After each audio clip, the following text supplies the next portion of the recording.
Hello students, कैसे हैं आप सब। उम्मीद करता हूं अच्छे होंगे। जैसा कि हम आपके लिए नवोदय विद्यालय की सीरीज लेकर आ रहे हैं, उसी क्रम में आज मैं आपके लिए टॉप 100 एमसीक्यूज़ लेकर आया हूं, जिसकी मैक्सिमम प्रोबेबिलिटी है कि पेपर के अंदर क्वेश्चंस इसी प्रकार के होंगे।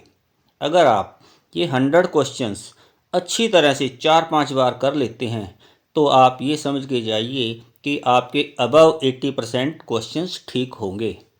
तो चलिए शुरू करते हैं इसका पार्ट 1। पेपर में क्या होगा कि रट्टा नहीं चलता, आपका आईक्यू चेक होता है कि आप कम से कम समय में ज़्यादा से ज़्यादा क्वेश्चंस कैसे अटेम्प्ट कर पाओ। और वो आप तभी कर पाओगे जब आपको हर एक चीज़ का बेसिक्स अच्छी तरह से पता हो। और उसी बेस पे मैंने आज कुछ क्वेश्चंस बनाए हैं। तो करते हैं स्टार्ट। पहला क्वेश्चंस, पहले क्वेश्चंस के अंदर आपसे ये पूछा है कि 4 ऑप्शंस दिए हैं आपको 2, 3, 4, 5। इसमें से एक संख्या 3 से अलग है, वो फाइंड आउट करिए। तो अब आप देखो, फाइंड ओड वन आउट, यानी कोई एक अलग संख्या चुनो। एक 2 है, 3 है, 4 है, 5 है। इनमें से एक संख्या कौन सी है जो अलग है, बताओ कैसे फाइंड करोगे। अगर आपको प्राइम नंबर अच्छी तरह से आते हैं ना, तो आप सिर्फ 10 सेकंड में इसका आंसर दे सकते हो। तो जैसे 2 क्या है, प्राइम नंबर है। 3 क्या है, प्राइम नंबर है। 5 क्या है, ये भी प्राइम है। यानी 3 एक समान है, 2, 3 और 5। तो अलग क्या हुआ, 4। तो हमारा ऑप्शन क्या है, ऑप्शन नंबर 3 हमारा ठीक होगा। इसका आंसर है 4। और ये प्राइम नंबर्स की वीडियो मैंने ऑलरेडी पहले डाल रखी है। अगर अभी तक भी आपने प्राइम नंबर्स निकालने नहीं आते तो वो प्राइम नंबर निकालने की वीडियो एक बार ज़रूर देखें, उससे काफ़ी हेल्प मिलेगी आपको। चलिए सेकंड क्वेश्चन, किस टाइप का आएगा आपके पास सेकंड क्वेश्चन। मान लो हमें 4 डिजिट दिए हैं, जैसे 5, 7, 0 और 3। ये 4 डिजिट्स दिए हैं। इनका यूज करके, इन अंਕਾਂ ਦੀ ਵਰਤੋਂ करके ਆਪਾਂ ਨੇ क्या करना है, 5 अंਕਾਂ ਦੀ ਵੱਡੀ ਤੋਂ ਵੱਡੀ संख्या बनानी है ਅਤੇ छोटी तो छोटी संख्या बनानी है। और इन्हां ਦਾ जोड़फल भी पता करना है। मतलब 5, 7, 0, 3 डिजिट्स को यूज करके 5 डिजिट का largest and smallest number find करना है और उसका सम भी फाइंड आउट करना है। तो क्या होगा, जब हम बड़े से बड़ा नंबर फाइंड करते हैं तो सबसे पहले बड़ा डिजिट लिखते हैं, जैसे 7, फिर उसके बाद 5 आएगा, फिर आएगा 3 और फिर 0। पर ये तो 4 डिजिट्स का नंबर है, क्योंकि संख्या हमें बड़ी से बड़ी बनानी है तो इसका सबसे बड़ा डिजिट है वो हमें रिपीट करना पड़ेगा। और जब छोटी से छोटी संख्या बनानी है तो हम उल्टा लिखते हैं, लेकिन सबसे पहले 0 थोड़ी लिखेंगे, क्योंकि 0 लिखेंगे फिर तो उसकी वैल्यू नहीं होगी।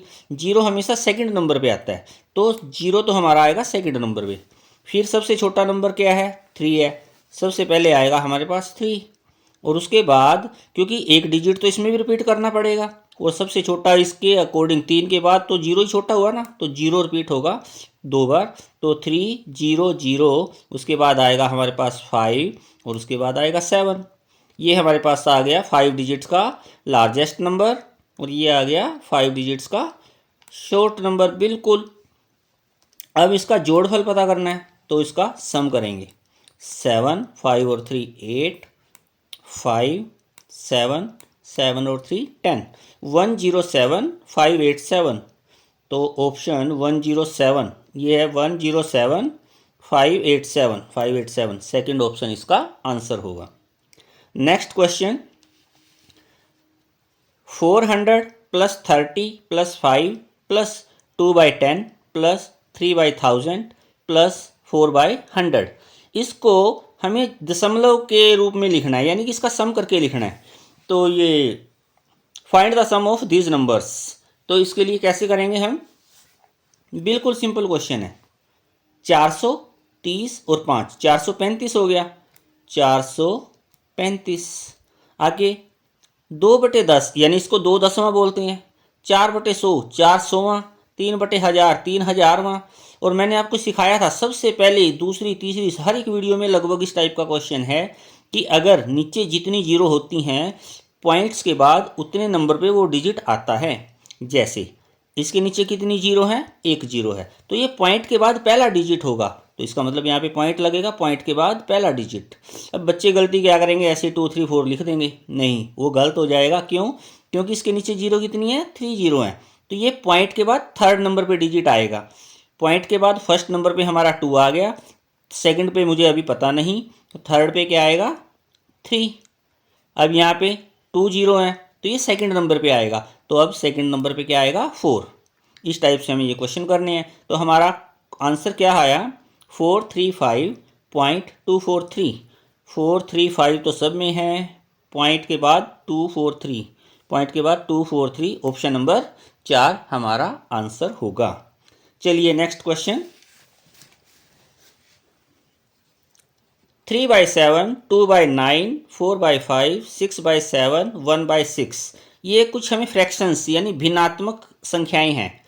और हमसे क्वेश्चन में क्या पूछा है कि सबसे छोटी भिन्न पता करो। सबसे छोटी भिन्न, इसके 2 3 तरीके होते हैं करने के। एक तो लॉन्ग मेथड क्वेश्चन होता है, अगर ये 5 नंबर में क्वेश्चन आए तो हम किसी और तरीके से करेंगे, क्योंकि हमें तो टाइम भी कम लगाना है और क्वेश्चन भी जल्दी करना है। तो इसके लिए एक शॉर्ट मेथड मैं आपको करवाता हूँ और काफ़ी अच्छा लगेगा आपको और जल्दी कर पाएंगे इससे। तो इसको हम यहीं पे करेंगे, क्वेश्चन को बड़े ध्यान से देखना। जैसे क्रॉस मल्टीप्लाई करना है हमने, इसको जो नीचे वाला नंबर है ना इसकी मल्टीप्लाई ऊपर लिखनी है।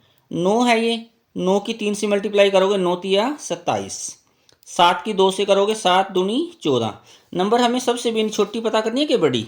अगर छोटी पता करनी है तो बड़े नंबर को एलिमिनेट करेंगे, और सबसे बड़ी भी ना जाए अगर पेपर में तो छोटे नंबर को छोड़ देंगे। तो इसमें सबसे छोटी भिन्न पता करनी है तो बड़े नंबर को छोड़ देंगे, इसका मतलब इसका काम खत्म हो गया, ये हमारे लिए कोई मायने नहीं रखती, ये बड़ी है। तो ये आ गया हमारे पास। अब नेक्स्ट इसको यहाँ पे, अब इसका भी काम खत्म हो गया। अब सेकंड जो आगे 2 भिन्न बच गई, इसको क्रॉस मल्टीप्लाई करेंगे। 5 दूनी 10 और 4 नाया 36। अब छोटी कौन सी है, 2/9 छोटी है, क्योंकि 10 है ना इसका सम और इसका 36 है, तो ये हमारे लिए बेकार होगी, इसको छोड़ देंगे हम। और अब इसका 10 का भी काम खत्म हो गया, इसको भी एलिमिनेट कर देंगे, हटा देंगे या रब कर देंगे एक बार। अब हमारे पास बचा 2/9, दोबारा यहाँ पे लिख लेते हैं इसको, 2/9 और आगे क्या है 6/7। अब इसको क्रॉस मल्टीप्लाई करेंगे हम, 7 दूनी 14 और 9 छिके 54। छोटा नंबर कौन सा है, 2/9 है, ये फिर हमारे लिए बेकार हो गया, इसको भी छोड़ देंगे और ये भी खत्म हो गया। अब क्या बचा यहाँ से 2/9 और ये तो खत्म हो गया ना, कैंसिल हो गया 6/7। अब क्या बचा 1/6। इसी तरह से अब फिर हम करेंगे क्रॉस मल्टीप्लाई, 6 दूनी 12, 9 एकम 9। तो छोटा नंबर कौन सा हुआ, ये वाला, तो ये कैंसिल। तो सबसे छोटी भिन्न कौन सी आई, 1/6। तो आंसर क्या होगा हमारा, फर्स्ट ऑप्शन हमारा आंसर होगा। अगर ये क्वेश्चन नहीं आया, इसको बार बार रिवाइंड करके 2 बार 3 बार 4 बार देखना, बड़ा इजी क्वेश्चन है। तो इससे एक क्वेश्चन आपका 100% श्योर आएगा पेपर में कि सबसे छोटी भिन्न पता करो और सबसे बड़ी भिन्न पता करो, इसी टाइप के फ्रैक्शन में होगी और बिल्कुल इजी तरीके से ऐसे ही आपको निकालनी है। अगला क्वेश्चन, एक विचों की घटाया जावे कि 5/9 प्राप्त होवे, मतलब which is subtracted from 1 we have 5/9। तो एक में से क्या घटाया जाए कि 5/9 प्राप्त हो। तो जो हमें दिता हुआ है ना कि 5/9 प्राप्त हो, वो ही हम घटा के कर देते हैं आंसर इसका। तो एलसीएम हमें पता ही है भाई, इसका डिनोमिनेटर सेम करना है, तो क्या करेंगे, 1/9 है तो इसको 9 बढ़ाना है, तो इसकी 9 से मल्टीप्लाई, और 5/9 तो हमारे पास है ही, तो डिनोमिनेटर में आया 9, 9 का 9 रखेंगे, 9 एकम 9 माइनस 5 का 5, 9 में से 5 घटाएंगे 4/9 आंसर होगा इसका। तो ऑप्शन नंबर सेकंड, ये हमने भिन्नों का जोड़, भिन्न का घटाव ये करवाया हुआ है फ्रैक्शन में, और फ्रैक्शन की भी वीडियो ऑलरेडी डाल रखी है। अगर आपको फ्रैक्शंस का सम सब्ट्रैक्ट करना नहीं आता तो एक बार ज़रूर देख लेना, उससे काफ़ी हेल्प मिलेगी आपको।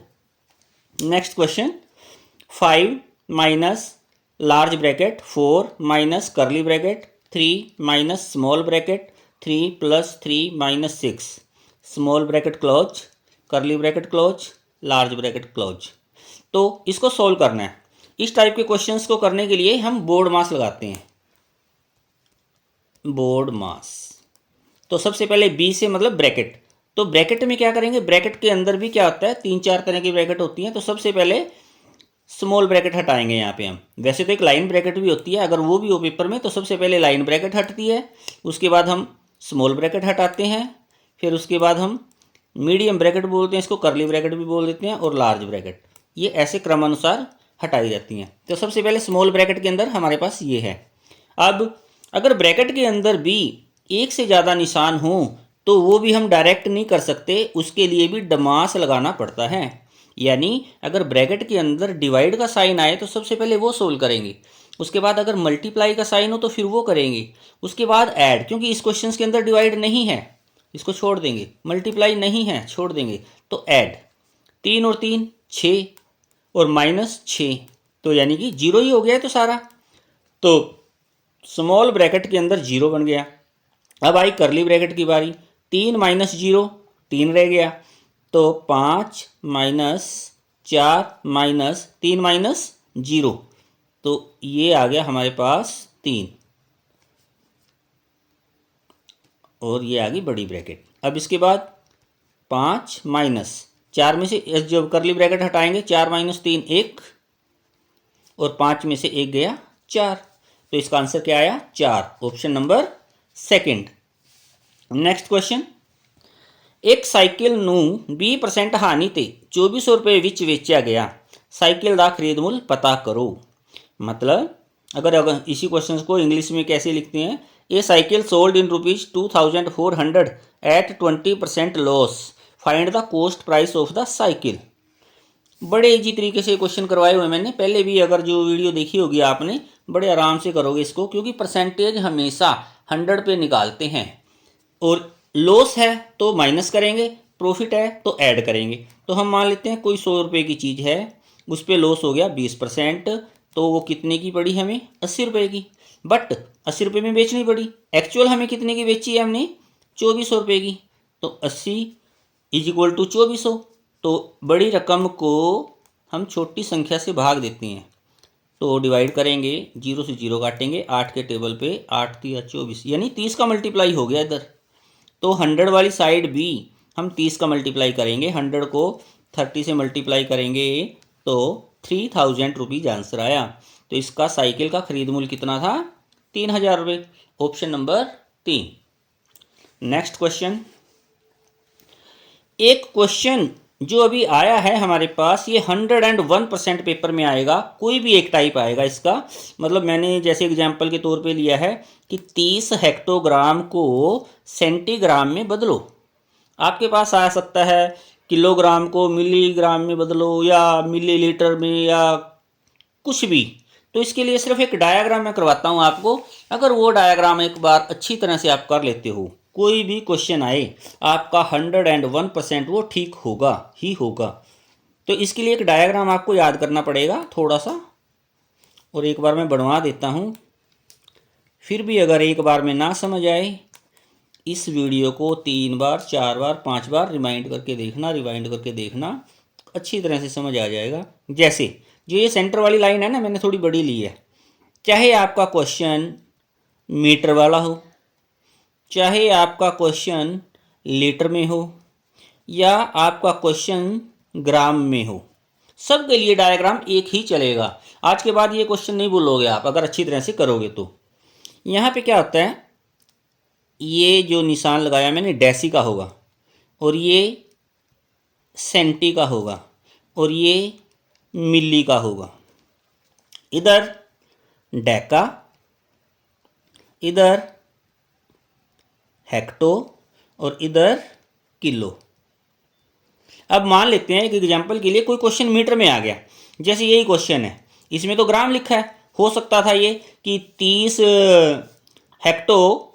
हेक्टोमीटर को सेंटीमीटर में बदलो, हो सकता था 30 हेक्टोलीटर को सेंटीलीटर में लिखो, और इसमें मैंने दिया है 30 हेक्टोग्राम को सेंटीग्राम में बदलो। तो इसको कैसे करेंगे, इसके लिए एक ध्यान रखना है, सबसे पहले क्या दिया है 30 हेक्टोग्राम, मैंने लिखा 30 लिख लिया, हेक्टोग्राम है तो हेक्टो पे हम अपना पेन रखेंगे या एक उंगली रखेंगे इधर से हेक्टोग्राम। अब मुझे जाना कहाँ पर है, मुझे सेंटीग्राम पे जाना है। अब सेंटीग्राम मुझे ये देखना है कि मेरी राइट हैंड साइड है या लेफ्ट हैंड साइड है, तो ये मैंने देखा यहाँ से सेंटीग्राम का ये है सेंटीग्राम।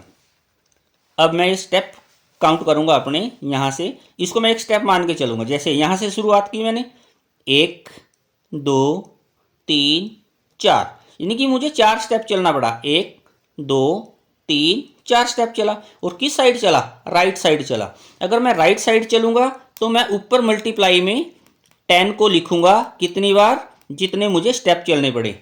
जैसे हेक्टो से मुझे 4 स्टेप चलने पड़े सेंटी तक, क्योंकि हेक्टो को सेंटी में बदलना है ना ग्राम में। 1 2 3 4, तो मैं 4 बार 10 10 10 10 इंटू में लिखूंगा। अगर हो सकता है कई बार बच्चे बोलेंगे भाई अगर जो सेंटीग्राम आ जाता और हेक्टो में बदलना होता तो मैं पेन यहाँ पे रखता, उंगली रखता यहाँ से, और हेक्टो की तरफ जाना होता तो यहाँ से काउंटिंग करता 1 2 3 4। लेकिन अब मैं चला लेफ्ट साइड में, फिर मुझे क्या करना पड़ता? फिर मुझे करना पड़ता 30 के नीचे लिखने पड़ती है 10 गुणा 10 गुणा 10 गुणा 10। अगर लेफ्ट साइड में जाते हैं तो नीचे लिखेंगे, अगर राइट साइड में जाते हैं तो सीधा लिखेंगे ऊपर। ठीक है, तो अब देखो 3 का 3, 1 2 3 4 5 जीरो लगेंगी। और ये क्या बन गए? अब ये बन गए हमारे पास सेंटीग्राम। सेंटीग्राम ये हमारा आंसर बन गया, और जो कि हमारी ऑप्शन है 5 zero, option number 4। Next question, 5,000 रुपये 10% सालाना दर से कितने समय में 6,000 रुपये हो जाएंगे? In how many times ₹5,000 at the rate of interest 10% annually will be ₹6,000। मतलब किन्ने समय ਦੇ ਵਿੱਚ 5,000 रुपये 10% ਦੀ सालाना दर ਨਾਲ 6,000 रुपये हो जाएंगे। यानी कि जो प्रिंसिपल हम किसी से उधार लेते हैं या किसी को देते हैं, कुछ ब्याज लेते हैं, अगर ब्याज के साथ हम वापस करेंगे उसको, कितने वापस किया इस क्वेश्चन में? 6,000 रुपये। तो इसका मतलब ये क्या है? ये है मिश्रधन। मिश्रधन मतलब अमाउंट।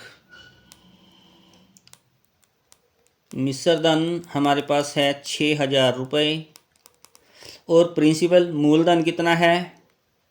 वो है 5,000 रुपये। इसका मतलब ब्याज कितना बना होगा? तो इसमें से लेस हो जाता है। 1,000 रुपये ब्याज साधारण ब्याज होता है ना, ये साधारण ब्याज। अच्छा, अब साधारण ब्याज का तो एक ही फार्मूला पता है हमें, सिंपल हमने एक ही कर रखा है। कोई भी क्वेश्चन आए हम इसी क्वेश्चन से हम इसी फार्मूले के अकॉर्डिंग हल कर देते हैं। साधारण ब्याज क्या होता है? मूलधन गुणा दर गुणा समय, और बटे हम 100 लिख देते हैं, क्योंकि दर प्रतिशत में होता है। जब इसका प्रतिशत का निशान हटाते हैं तो नीचे 100 लगता है। अब देखो जो हमें पता है वो हम लिख देंगे। साधारण ब्याज कितना है हमारे पास? 1,000 रुपया। साधारण ब्याज की जगह 1,000 लिखेंगे। मूलधन कितना है हमारे पास? 5,000 रुपया। 5,000 लिखेंगे। दर कितनी है? 10% सालाना, प्रतिशत का 100 हमने नीचे लगा रखा है। और समय कितना है ये हमें निकालना है, तो इसकी जगह ये ही लिखेंगे। तो अब हम इस जीरो से ये जीरो काटेंगे, इस जीरो से एक जीरो ये कटेगी। हमें क्या निकालना है? हमें समय निकालना है ना, समय, टाइम। तो हमारे पास क्या एक्स्ट्रा है? ये 500 एक्स्ट्रा है समय के साथ, टाइम के साथ। तो हम इसको इधर भी डिवाइड करेंगे 500 से, तो इधर भी डिवाइड करना पड़ेगा। इस 500 से ये 500 कट गया, और 2 जीरो से ये 2 जीरो काटी, 5 एकम 5, 5 दूनी 10, क्या बचा? टाइम यानी समय बराबर 2। और समय क्या होता है? समय होता है साल के अंदर, यानी कि 2 क्या है? 2 साल। आंसर कितना आया? 2 साल। Question option number 3। Next question, 20 500 का कितने प्रतिशत है? How many percent 20 of 500? तो बी 500 का कितने परसेंट है? दा, यानी कि बी 500 दा, जितने का पूछा है वो हमेशा नीचे आएगा, और गुणा परसेंटेज है तो 100। तो जीरो से जीरो काटो, इस जीरो से ये जीरो काटो, 5 एकम 5, 5 चौका 20। आंसर बड़ा सिंपल 4% आ गया। नेक्स्ट क्वेश्चन, 7 के पहले 10 गुण ज़्यादा औसत पता करो। अच्छा जी, ये क्वेश्चन भी ना 2-3 बार आ चुका है पहले इस टाइप का। तो 7 के पहले 10 गुण, यानी कि 7 का पहाड़ा 10 तक, और उसका क्या पता करना है? औसत, average. Find the average of first 10 multiple of 7। तो सबसे पहले 7 के 10 मल्टीपल पता होने चाहिए। 7 इंटू 14 इंटू 21 और ऐसे ऐसे 10 मल्टीपल, यानी 7 के 10 गुणज, 7 14 21 28 35 करके 7 10 70 होते हैं। तो इनका सबका जोड़, हर बार क्वेश्चन में यही बताया है। एक सिंपल तरीका है जो टाइम कंज्यूमिंग है, टाइम ज़्यादा लगेगा इसमें भाई। 7 से लेके और 70 तक ये संख्याएं लिख लो 7 के पहाड़े वाली, और सबका जोड़ कर दो सिंपल। अदरवाइज आपको स्मार्ट वर्क करना है तो क्या करेंगे, 7 हम बाहर निकाल देते हैं और 7 से भाग कर करके ये संख्याएं लिखते हैं। जैसे इस 7 को 7 से भाग दिया 1, 14 को भाग देंगे 2 3, और ऐसे ऐसे 70 को जब भाग देंगे तो 10 ऐसे। तो ये क्या हो गया, पहली 10 प्राकृतिक संख्याओं का जोड़ हो गया ना ये। और पहले 10 प्राकृतिक संख्याओं का जोड़ कैसे निकालते हैं आपको बता ही रखा है मैंने, n/2 और ब्रैकेट के अंदर a + l। ये n क्या है, ये जितनी संख्याएं होती हैं इसको n बोलते हैं। तो ये हो गया 7 गुणा ये हो गया 10, n हो गया 10, हमारा 10 संख्याएं हैं, प्राकृतिक संख्याएं जितनी होती हैं 10/2 आ गया। और a क्या होता है, पहली संख्या, पहली संख्या क्या है 1। l क्या होता है, लास्ट वाली संख्या, लास्ट वाली संख्या क्या है 10। a और l का जोड़ करेंगे 10 और 1 11। अब इसको कटिंग करो, 2 के पहाड़े पे कटेगा 5 पे, ये क्या हुआ 7 गुणा 11 पंजे 55, 7 गुणा 55 मल्टीप्लाई करेंगे तो 7 पंजे 35, हासिल की गया 3, 7 पंजे 35 और 3 38, यानी 385। 385 option number second. Next question, एक आयत की लंबाई 20 सेंटीमीटर ਅਤੇ इस आयत ਦਾ परिमाप 60 सेंटीमीटर है, ਤਾਂ इस आयत ਦਾ क्षेत्रफल पता करो। मतलब लेंथ गिवन है रेक्टेंगल की 20 सेंटीमीटर, पेरीमीटर गिवन है 60 सेंटीमीटर, और क्या फाइंड आउट करना है, एरिया ऑफ द रेक्टेंगल। तो इस क्वेश्चन के अंदर हम क्या करेंगे, एक रेक्टेंगल बना लेते हैं सिंपल छोटी सी। तो इसके अंदर हमें लेंथ गिवन है, लेंथ कितनी है 20 सेंटीमीटर, और पेरीमीटर परिमाप, पेरीमीटर यानी जिसको परिमाप बोल देते हैं वो है 60 सेंटीमीटर। अच्छा, हमें पता है रेक्टेंगल के अंदर आमने सामने की भुजाएं बराबर होती हैं, 20 है तो इसके सामने 20 होगी। और पेरीमीटर यानी परिमाप क्या होता है, परिमाप होता क्या है, सबसे पहले आप माइंड में चलो, फार्मूले का मत देखो यहाँ पे भी हम फार्मूला लगाएंगे और फिर सोल्व करेंगे, फिर तो लेंथ ही हो जाएगा थोड़ा सा। हम आपको शॉर्टकट सिखा रहे हैं। हमें पता है चारों भुजाओं का जोड़ 60 होना चाहिए, लेकिन 20 और 20 40 तो हो गया मेरे पास। इसका और इसका जोड़ कितना हुआ, 60 में से 40 घटाओ 20, तो इसका मतलब 2 से भाग कर दो ना। 20 कब बनेगा, जब 10 10 बनेगा, ये 10 ये साइड होगी और 10 ये होगी। तो अब मुझे पता लग गया कि लेंथ कितनी है 20, ब्रेथ कितनी है 10, और हमें निकालना क्या है, हमें तो एरिया निकालना है ना, क्षेत्रफल। क्षेत्रफल क्या आता है, रेक्टेंगल का क्षेत्रफल, area of rectangle L into b, यानी कि लंबाई गुणा चौड़ाई। और लंबाई कितनी है 20 सेंटीमीटर, चौड़ाई कितनी है 10 सेंटीमीटर। 20 की 10 से गुणा करोगे तो 200 वर्ग सेंटीमीटर। आंसर हमारा ऑप्शन नंबर 1। नेक्स्ट क्वेश्चन, एक रेलगाड़ी की लंबाई 1 किलोमीटर है और इसकी जो स्पीड है रेलगाड़ी की वो 90 किलोमीटर प्रति हावर, यानी 1 घंटे में 90 किलोमीटर की स्पीड से चल रही है वो गाड़ी। 2 किलोमीटर की एक सुरंग को पार करने में यह गाड़ी कितना समय लेगी। A train has 1 kilometre length and its speed is 90 kilometre per hour. How many time to cross a tunnel of 2 kilometre length by this train. मतलब एक ट्रेन की खुद की लंबाई है, ये मान लो ट्रेन है,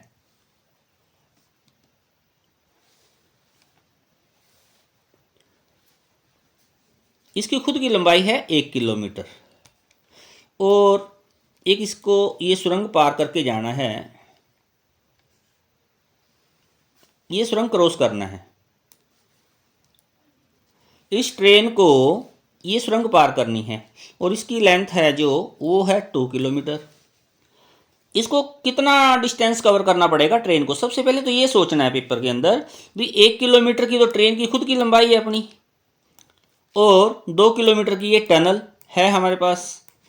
तो जब ये लास्ट वाला डिब्बा क्रॉस करके, मान लो ये गाड़ी क्रॉस करके और ये ऐसे ये इसको पूरा क्रॉस कर जाएगी ना, तभी हम मानेंगे। इसमें यहाँ पे लास्ट वाला डिब्बा जब ऐसे यहाँ पे आ जाएगा तब ये ट्रेन टनल क्रॉस हुई। तो इसका मतलब इस ट्रेन को अपनी खुद की लंबाई और टनल की लंबाई क्रॉस करनी है। तो टोटल डिस्टेंस, टोटल दूरी कितनी तय करनी है? 3 किलोमीटर। डिस्टेंस कितना हो गया?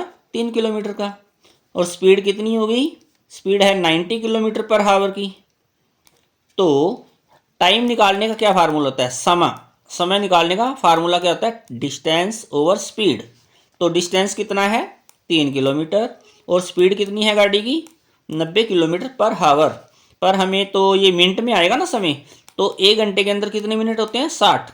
तो यहाँ पे इसकी कटिंग करेंगे, 0 से 0 काटेंगे, 3 एकम 3, 3 तिया 9, 3 एकम 3, 3 दूनी 6। तो आंसर क्या आया? 2 मिनट। तो ये जो रेलगाड़ी है इस सुरंग को, इस टनल को टोटल कितनी देर में पार करेगी? इसको पार करने के लिए इसको 2 मिनट लगेंगे। नेक्स्ट क्वेश्चन, दो संख्यावां जिन्हां दा जोड़फल 8 ਅਤੇ ਗੁਣਨਫਲ 15 ਹੋਏ ਤਾਂ इन्हां संख्यावां दे उलट दा जोड़फल पता करो। मतलब find the two numbers whose sum is 8 and multiple is 15, find the sum of reciprocal of these numbers. कहने का मतलब कि मान लो कोई दो नंबर हैं, एक मान लिया मेरे पास ए है और एक नंबर बी है।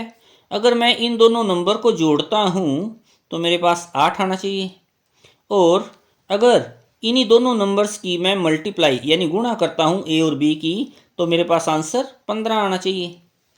ओके, वो पूछ क्या रहा है हमसे? हमने दो नंबर माने हैं ना, एक को ए माना और एक को बी। वो कह रहा है भाई ए का उल्टा कर दो, 1/a कर दो, और फिर बी का उल्टा कर दो, 1/b कर दो। इन दोनों का आंसर क्या आएगा, जोड़ कितना आएगा, वो पूछ रहा है ये। तो जैसे कि अगर इस क्वेश्चंस में देखा जाए, अगर मैं थोड़ा सा दिमाग लगा के कोशिश करें सोचने की, भाई एक को 5 ले लेते हैं, एक को 3 ले लेते हैं, 5 और 3 8, और 5 3 15। हाँ, एक को 5 और एक को 3। ए मेरा 5 आ गया तो 1/5, और बी आ गया 3, 1/3। अब आगे कैसे सोल्व करेंगे इसको? भाई इसका एलसीएम लो, क्रॉस मल्टीप्लाई करो, है ना। तो यही होगा, करके देख लेते हैं। ऐसे नीचे कितना आया एलसीएम? 5 3 15, क्योंकि इसकी 3 से मल्टीप्लाई और इसकी 5 से मल्टीप्लाई, तो कितना आया? तो ये पहले तो ये बनेगा 3/15 और जमा 5/15, तो फिर 15 एलसीएम आ गया, 3 और 5 इकट्ठे हो गए 8/15। तो इतना करने की कोई ज़रूरत नहीं है अगर इस टाइप का कोई क्वेश्चन आ जाए, क्योंकि हमें इतना टाइम कंज्यूम नहीं करना। क्या लिखा है? जो संख्याओं का जोड़फल और बटे गुणनफल लिखो और वही आंसर होता है। जैसे हमने लिखा ना, जोड़फल कितना है 8, गुणनफल कितना है 15, तो 8/15 ही आंसर होगा, क्योंकि हमने करके भी देख लिया। इतना करेंगे क्यों, हम टाइम क्यों वेस्ट करेंगे? तो सिंपल करेंगे हम इस क्वेश्चन को, ठीक है। इस टाइप से करेंगे अगर पेपर में आ जाता है तो। Next question, how many zeros in between 1 to 100? 1 ਤੋਂ ਲੈ ਕੇ 100 तक किन्नी जीरोआं ਹੁੰਦੀਆਂ ਹਨ, या 1 से 100 तक जीरो कितनी बार आता है? ये बड़ा ही सिंपल क्वेश्चन है और पेपर में ज़रूर आता है। कई बार जीरो पूछ लेता है आपसे, या कई बार कोई भी एक डिजिट पूछ लेता है। हाँ, ये मत करना भाई अगर जीरो का जो आंसर आएगा वही दूसरे का भी लगाओगे, वो आपको करके ही देखना पड़ेगा। अब हमें जीरो फाइंड करनी है, कैसे फाइंड करेंगे? तो सबसे पहले आप 10 तक गिनती लिखोगे, 1 2 3 4 5 6 7 8 9 10। अब बीच में तो कहीं नहीं आया, 10 के बाद कहीं ना कहीं 20 आएगा, 30 आएगा, 40 आएगा, 50 आएगा, 60 आएगा, 70 80 90 और 100। इससे अलग तो कोई जीरो नहीं आएगा ना। अब काउंटिंग करो कितनी जीरो हैं, 1 2 3 4 5 6 7 8 9 10 और एक 11, इसमें 2 आ गई ना, तो 11। 1 से लेके 100 तक गिनती में जीरो कितनी बार आया? 11 बार। तो ऑप्शन नंबर सेकंड इसका आंसर होगा। और हाँ, आप इसी क्वेश्चन में ना कोई एक अपने तरफ से सोच के मान के चलो मैं एक आपको घर के लिए एक वर्क देता हूँ कि 1 से लेके 100 तक 5 कितनी बार आया, इसको आंसर कमेंट में ज़रूर लिखना, ठीक है। अगर आपको वीडियो अच्छी लगी है तो इसको शेयर करना, सब्सक्राइब करना, ठीक है जी। और ये पार्ट 1 है, इसके अभी मैंने 15 क्वेश्चन कराए हैं, इसके मैं टोटल 100 क्वेश्चंस कराऊंगा आपको। और 80% से अबव चांसेस हैं कि इसी तरह के क्वेश्चन आपके पेपर में आएंगे। अगर ये आप 100 क्वेश्चन 2 बार 4 बार 5 बार करके जाते हो तो आप मैक्सिमम आप ये मान के चलना 80% से अबव मैथ के अंदर आप स्कोर करोगे। ये मेरा प्रॉमिस है आपसे। Thank you.